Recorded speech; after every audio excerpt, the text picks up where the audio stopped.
ဘောလုံးလောကမှာတလားဆိုတဲ့အချိန်တိုင်းတာဟာကစားသမားတယောက်ရဲ့ဘဝကိုထာဝရပြောင်းလဲပစ်ဖို့လုံလောက်တဲ့အချိန်တစ်ခုပါကိုဘီမိန်နုအတွက်တော့2026ခုနှစ်ဇန်နဝါရီလဟာသူအမှန်တကယ်သေဆုံးပြီးမှပြန်လည်မွေးဖွားလာခဲ့တဲ့အချိန်ကာလတစ်ခုဖြစ်ခဲ့ပါတယ်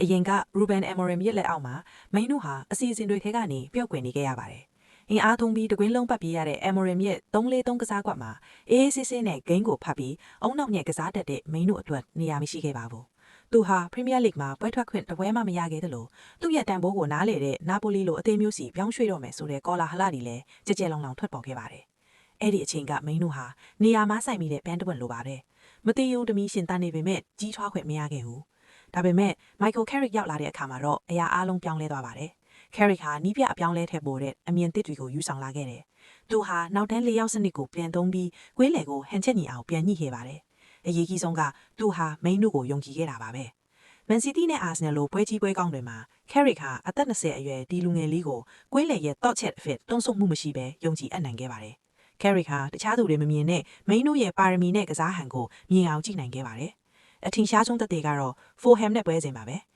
PR တွေများပြီးတသင်းလုံးရုန်းကန်နေရတဲ့အချိန်မှာမိန်နုဟာကွေးလေမှာအေးအေးဆေးဆေးဆုံးကစားသမားဖြစ်နေခဲ့ပါတယ်။ပြိုင်ဘက်ရဲ့ထီအားမှုတွေကိုလှပစွာကြော်ဖြတ်ပြီးပွဲကိုလိုတလိုထိန်းချောင်းပြခဲ့ပါတယ်။ပွဲအပြီးမှာတော့ကက်ရစ်ကမိန်နုကိုကြည့်ရတာတကယ်ကိုပျော်ရွှင်စရာပါလို့တိုတိုလေးနဲ့ထိထိမိမိချီးမြှင့်ခဲ့ပါတယ်။လွန်ခဲ့တဲ့တစ်လကအနာဂတ်ပျောက်ဆုံးလို့နီးပါးထိခဲ့တဲ့ကိုဘီမိန်နုဟာဒီနေ့မှာတော့သူ့ကိုအနားလေဆုံးနီးပြရဲ့လက်အောက်မှာမန်ယူနိုက်တက်ရဲ့နှလုံးသားဖြစ်လာခဲ့ပါပြီ။ဒါဟာပုံမကြီးကျယ်တဲ့ခရီးစဉ်တည့်ရဲ့အစာပြိုးခြင်းပဲထင်နိုင်ပါတယ်